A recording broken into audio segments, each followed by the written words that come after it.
Hello students, इस 9th class के video में हम ट्राइंगल्स के बारे में कुछ डिस्कस करेंगे। आपको 9th क्लास के पूरे जो ट्राइंगल है उसके अंदर आपको प्रूफ करना है कि नहीं भी दो ट्राइंगल्स को कॉन्ग्रुएंट और उसके अकॉर्डिंग उनकी साइड्स के बीच में या उनके एंगल के बीच में जो रिलेशन रहता है वो हमें फाइंड करना रहता है। अब सबसे पहले हम ये समझते हैं कि कॉन्ग्रुएंट क्या होता है, कॉन्ग्रुएंसी क्या होता है और दो ट्राइंगल कब कॉन्ग्रुएंट होंगे। तो हम बात करते हैं कि सपोज हमारे पास कोई भी दो ट्राइंगल है, that is triangle A B C, और एक ट्राइंगल होगा हमारे पास पी क्यू आर। अब अगर हमारे पास यहाँ पर दो ट्राइंगल है ए बी सी और पी क्यू आर, और अगर हमें इन्हें प्रूव करना है कि ये दोनों ट्राइंगल आपस में क्या है, कॉन्ग्रुएंट है, तो हमारे पास यहाँ पर तीन कंडीशंस रहती है, 3 या 4 कंडीशन ऐसी रहती है जिन्हें हम अप्लाई करके प्रूव कर सकते हैं कि दोनों ट्राइंगल जो है कॉन्ग्रुएंट है। कॉन्ग्रुएंट का मतलब ये होता है कि इसकी सारी पार्ट्स जो इसके करस्पॉन्डिंग पार्ट्स के इक्वल रहेगा। मतलब अगर अपन देखें तो जैसे अगर यहाँ पे करस्पॉन्डिंग साइड देखें तो ए बी और पी क्यू आपस में क्या रहेंगे, इक्वल रहेंगे। बी सी और क्यू आर यहाँ पर इक्वल रहेंगे और ए सी और पी आर इक्वल रहेंगे अगर ये दोनों ट्राइंगल जो है कॉन्ग्रुएंट प्रूफ हो जाते हैं।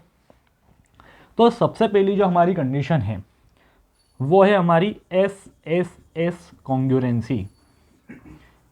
मतलब अगर कोई भी दो ट्राइंगल है और उसकी तीनों साइड्स, एक ट्राइंगल की तीनों साइड्स दूसरे एंगल की तीनों साइड्स के करस्पॉन्डिंग साइड्स के इक्वल है, तो उसे हम क्या बोलेंगे कि वो दोनों ट्राइंगल्स क्या है, आपस में कॉन्ग्रुएंट है।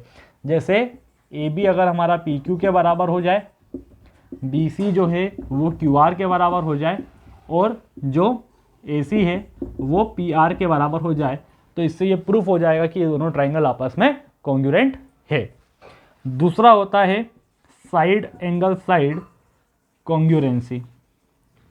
मतलब यहाँ पर अगर कोई भी दो साइड और एक एंगल, सपोज करते हैं कि हमारा ए बी और पी क्यू साइड इक्वल है, ए बी और पी क्यू साइड इक्वल है, बी सी और क्यू आर साइड भी इक्वल है, और तीसरी वैल्यू ये है कि हमारा एंगल ए और एंगल पी दोनों आपस में क्या है, इक्वल है, then angle A is equal to angle P equal है। तो यहाँ पर दो साइड और एक एंगल जो है इक्वल हो गया है, जिससे ये दोनों ट्राइंगल आपस में कॉन्ग्रुएंट प्रूफ हो सकते हैं। Third one is angle side angle congruency. मतलब इसका ये है कि अगर कोई भी दो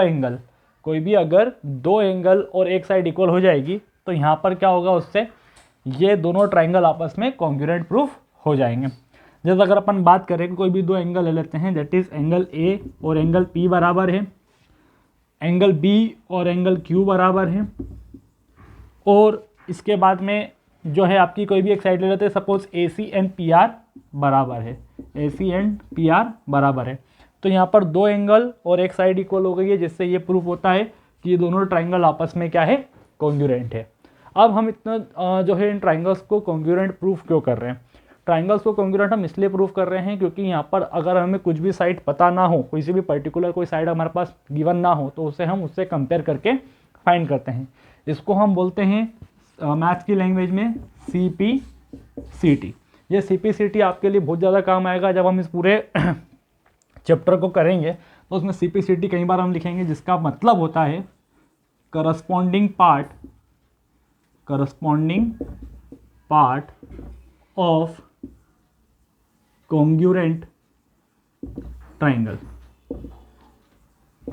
जब अगर हम इन तीनों में से किसी भी एक कंडीशन को प्रूफ कर देते हैं तो ये ट्राइंगल और ये ट्राइंगल आपस में कॉन्ग्रुएंट प्रूफ हो जाएंगे। मतलब इसके सारे करस्पॉन्डिंग एंगल्स, इसके सारे एंगल और इसके सारे करस्पॉन्डिंग एंगल आपस में इक्वल होंगे, और इसकी सारी साइड्स और इसकी सारी साइड्स आपस में इक्वल होगी। ये एक नॉर्मल सा हमारा बेसिक इंट्रोडक्शन हुआ है इन ट्राइंगल्स के बारे में। अब हम इसके क्वेश्चंस पे पढ़ेंगे, किस तरीके से इन क्वेश्चंस को कर सकते हैं, किस तरीके से इनके क्वेश्चन आते हैं एग्जाम में, उनके बारे में हम डिस्कस करेंगे। देखिए, इसके क्वेश्चन बहुत ज़्यादा सिंपल रहते हैं। कहने को बच्चों को लगता है कि ट्राइंगल बहुत टफ है, ट्राइंगल कोई बहुत टफ नहीं है। बस आपको इसके अंदर आपकी इमेजिनेशन, आपकी स्किल्स, आपकी विजनरी स्किल्स का ज़्यादा इसमें यूज़ होता है, क्योंकि यहाँ पर क्या होता है कि हमें कैसे भी करके तीन चीज़ों को इक्वल प्रूफ करना है। अब तीन चीज़ों को अगर आपको इक्वल प्रूफ करना है तो उसके लिए आपको दो चीज़ें करीब करीब वो क्वेश्चन में देके रखता है, हर क्वेश्चन में वो दो चीज़ें देके रखता है, सिर्फ तीसरी चीज़ आपको आइडेंटिफाई करने देती है कि तीसरी ऐसी कौन सी चीज़ है जो यहाँ पर दोनों में इक्वल है। अगर वो एक बार आप समझ लेते हैं तो फिर आपसे क्वेश्चन इजीली ट्राइंगल्स के कोई भी क्वेश्चंस बन जाएंगे।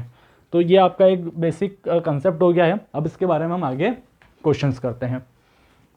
अच्छा, इसमें एक चीज़ और है, कभी भी ए अगर कोई दो ट्राइंगल है, उसके तीनों एंगल्स करस्पॉन्डिंग एंगल्स आपस में इक्वल है, तो वो दोनों ट्राइंगल्स आपस में सिमिलर हो सकते हैं बट वो कॉन्ग्रुएंट नहीं होंगे।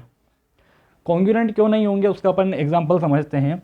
सपोज कीजिए कि हमारे पास दो ट्राइंगल है, इसको मैं एक नया एग्जांपल लेकर चला रहा हूँ, और ये दोनों जो है इक्विलेटरल ट्राइंगल है। इक्विलेटरल ट्राइंगल है और हमें पता है कि इक्विलेटरल ट्राइंगल के अंदर सारे जो एंगल्स है वो आपस में सेम रहते हैं। मतलब ये भी 60 है, ये भी 60 है, ये भी 60 है, ये भी 60 है, ये भी 60 है और ये भी 60 है। तो इस ट्राइंगल के तीनों एंगल 60 डिग्री है, इस ट्राइंगल के तीनों एंगल भी 60 डिग्री है। तो ये दोनों सिमिलर हो सकते हैं, ये दोनों ट्राइंगल सिमिलर हो सकते हैं। कॉन्ग्रुएंट भी सिर्फ एक कंडीशन में हो सकते हैं कि इनकी तीनों साइड्स आपस में इक्वल रहे, बट ये कभी भी मतलब अगर साइड्स इनकी अलग अलग हो सकती है तो ये कॉन्ग्रुएंट हो भी सकते हैं और नहीं हो सकते हैं अगर इनकी साइड्स इक्वल है। सपोज कीजिए ये साइड भी 5 है और ये साइड भी 5 है, तो मैं कह सकता हूँ कि हाँ ये 5 सेंटीमीटर है, ये 5 सेंटीमीटर है, तो ये दोनों आपस में क्या है, कॉन्ग्रुएंट है। बट अगर एक की साइड 5 है और एक की साइड जो है वो 7 सेंटीमीटर है, तो यहाँ पर ये दोनों कॉन्ग्रुएंट नहीं होंगे, बट हाँ ये सिमिलर हो सकते हैं। इसलिए कभी भी ट्रिपल सिमिलैरिटी या तीनों एंगल सिमिलैरिटी कॉन्ग्रुएंसी में नहीं लगती है, सिर्फ सिमिलैरिटी में लगती है। अब हम इसकी जो एक्सरसाइज है 7.1 उसके हम दो क्वेश्चंस को हम करके यहाँ पर सॉल्व करके देखेंगे कि किस तरीके से हम कॉन्ग्रुएंसी का प्रिंसिपल अप्लाई करके किन्हीं भी दो ट्राइंगल्स को कॉन्ग्रुएंट प्रूफ कर सकते हैं। तो हम देखते हैं एक्सरसाइज 7.1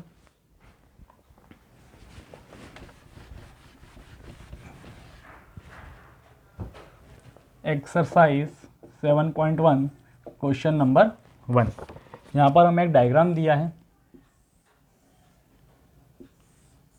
इस तरीके से।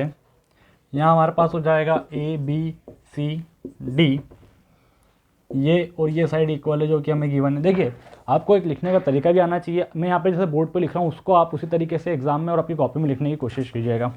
जैसे यहाँ पर सबसे पहले हमें जो ये डायग्राम दे रखा है और क्वेश्चन में हमें गिवन दिया है कि AC is equal to AD, मतलब ये जो AC साइड है और AD साइड है ये दोनों आपस में इक्वल है। और दूसरी चीज़ हमने को ये दी है कि जो AB है वो बाइसेक्ट कर रहा है एंगल A को। तीसरा, पहले हमने गिवन लिख लिया टू प्रूफ, अब हमें प्रूफ क्या करना है वो हमें मालूम होना चाहिए।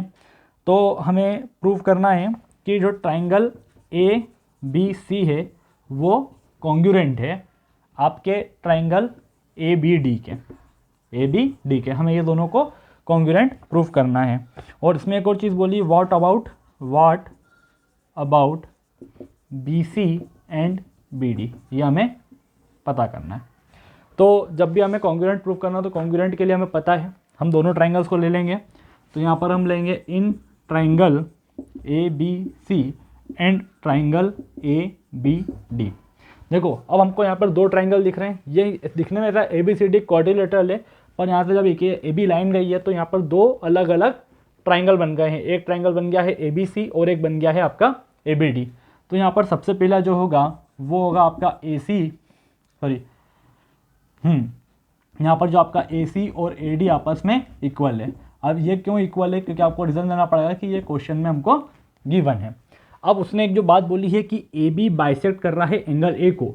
बाइसेक्ट करने का मतलब होता है कि वो जो लाइन है उस एंगल को दो इक्वल पार्ट में क्या कर रही है, डिवाइड कर रही है। मतलब ये वाला एंगल CAB और DAB दोनों आपस में इक्वल रहेंगे, that is angle CAB equal to angle DAB, क्योंकि AB bisect angle A। And the third thing is हमें जो पता करनी है, तो यहाँ पर देखिए जो AB लाइन है वो ट्राइंगल ABC में भी आ रही है और जो AB लाइन है वो ट्राइंगल ABD में भी आ रही है। तो जब ये लाइन दोनों में आ रही है तो ये कॉमन है और इसको हम लिख सकते हैं। तो A B is equal to A B, क्यों है? क्योंकि ये दोनों में कॉमन है। तो जैसे यहाँ पर क्या हो गया, दो साइड और एक एंगल इक्वल हो गए, तो by side angle side congruency, क्योंकि यहाँ पर दो साइड और एक एंगल इक्वल हो गया, तो जो आपका ट्राइंगल ए बी सी है वो कॉन्ग्रुएंट होगा आपके ट्राइंगल ए बी डी के। तो ये सिंपल सा एक क्वेश्चन था, आपका फर्स्ट क्वेश्चन है, इसको आप इजीली कर सकते हो। इसके बाद हम अब बढ़ेंगे हमारे नेक्स्ट क्वेश्चन की तरफ। आप चाहें तो इसका स्क्रीनशॉट ले सकते हैं।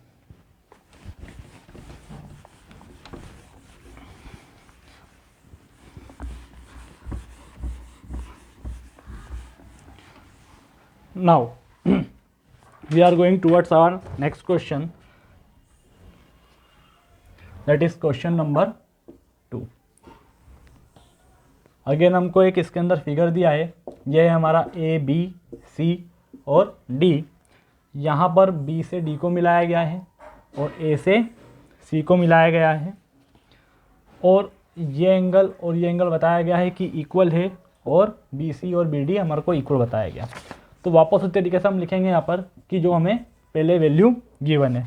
तो यहाँ पर हमें गिवन है A D is equal to B C, कि ए डी और बी सी आपस में इक्वल है। फिर एंगल हमें दिया है D A B is equal to angle C B A, और हमें प्रूफ करना है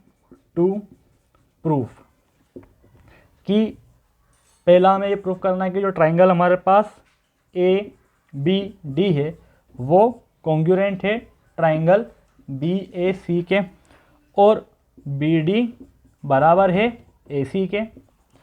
और तीसरा जो है हमें बताना है, ये दो वैल्यूज पूछ रहे हैं, और तीसरे हमको बताना है कि जो ट्राइंगल जो एंगल ए बी डी है वो इक्वल टू है एंगल बी ए सी के। नाउ अब हम देखते हैं in triangle A B D and triangle B A C. देखिए यहाँ पर आपको दिख रहा है ये बी ए डी, एक ट्राइंगल है हमारे पास बी ए डी, और दूसरा ट्राइंगल जो है हमारे पास वो है बी ए सी। तो यहाँ पर सबसे पहली जो चीज़ है कि बी सी और ए डी बराबर है। देखिए यहाँ पर आपको ए डी दिख रहा है, यहाँ पर आपको बी सी दिख रहा है। तो सबसे पहले जो ए डी और बी सी है वो इक्वल है, तो A D is equal to B C. ऐसा क्यों है? क्योंकि ये आपको क्वेश्चन में गिवन है। दूसरा जो एंगल है आपका डी ए बी और सी बी ए, ये दोनों वैल्यूज़ भी आपको क्वेश्चन में दे रखी है, तो ये भी आप इसको डायरेक्ट लिख सकते हो कि D A B is equal to angle C B A, ये भी हमें क्वेश्चन में गिवन है। अब थर्ड जो है यहाँ पर देखिए, जो ये ए बी साइड है वो ट्राइंगल ए बी डी में भी आ रही है, और वही साइड एंगल बी ए सी में भी आ रही है। तो ये ए बी और ए बी दोनों आपस में इक्वल रहेगी, क्योंकि दोनों ट्राइंगल्स में कॉमन है। तो A B is equal to A B, क्यों? क्योंकि ये कॉमन है। तो यहाँ पर क्या हो जाएगा कि triangle A B D congruent proof हो जाएगा ट्राइंगल बी ए सी के। और जैसे ये दोनों ट्राइंगल आपस में कॉन्ग्रुएंट प्रूफ हुए, तो by C P C T, मतलब corresponding parts of congruent triangle. देखिए यहाँ पर जो आपका बी डी है, ये जो बी डी है ये आपके बी ए डी ट्राइंगल में आ रहा है, और ए सी जो है वो आपके बी ए सी में आ रहा है। तो by C P C T B D और ए सी आपस में इक्वल होंगे, क्योंकि मैंने क्या प्रूफ करा है कि ये जो ट्राइंगल है मेरे पास पहला और दूसरा ट्राइंगल, ये दोनों आपस में कॉन्ग्रुएंट है, मतलब इसके सारी साइड्स और उनके करस्पॉन्डिंग साइड्स आपस में क्या है, साइड्स एंड करस्पॉन्डिंग साइड्स आपस में इक्वल है।